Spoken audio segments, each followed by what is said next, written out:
guys! Welcome back again to our STV Mushroom channel.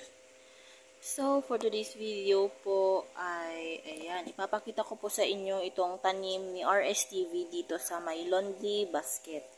And ayan po, mag-harvest na po tayo dahil bumuka na siya totally. And ayan, hindi na po namin ipakita pala ito kahapon. Nakalimutan namin.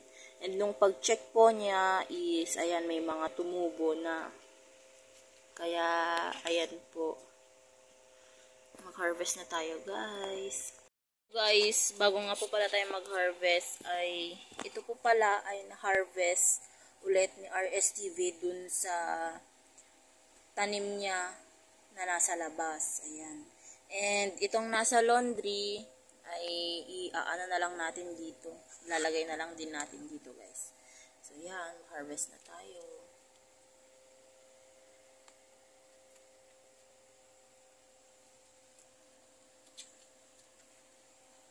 Imagine, guys, diba, nasa loob lang ng bahay.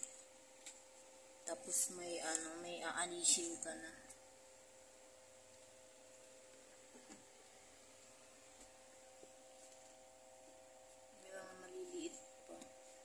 Itong maliliit, kunin ko na.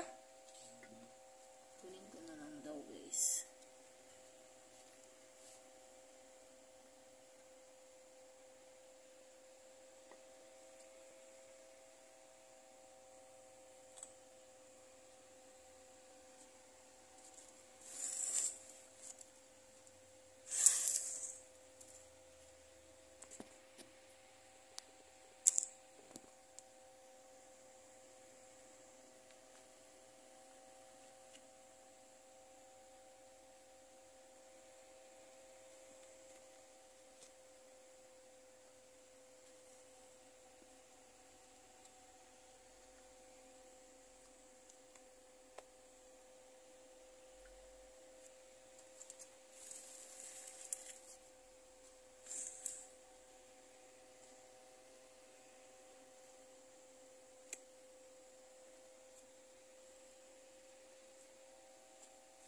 So, wala na ata, guys.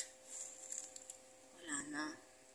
So, guys, bali ito na po lahat-lahat yung nakuha naming mushroom sa araw na ito. Marami-rami na yan, guys. Bali, hindi po namin ito bibenta. Uulamin po namin ito ngayon. Ulit kung paano po gumawa ng mother's spoon. So, ito po yung ginagawa ni Papa ngayon.